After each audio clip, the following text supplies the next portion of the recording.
Yan ang bago kong alaga, si Sampid. Dahil siya ay dumating lang dito sa bahay ko. Iyak ng iyak sa labas.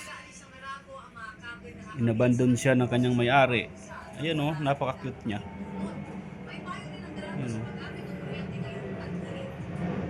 Napaka-cute. Inabandon siya, guys. Kaya no choice, inampung ko na lang siya. Napaka-cute eh. Ayun o, kala mo nga may muta, di pala muta. Design pala yan eh. Design. Oh, design yan oh. Ayun oh, napaka-cute ni Sampid.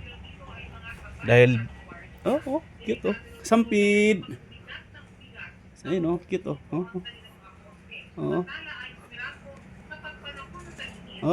cute oh.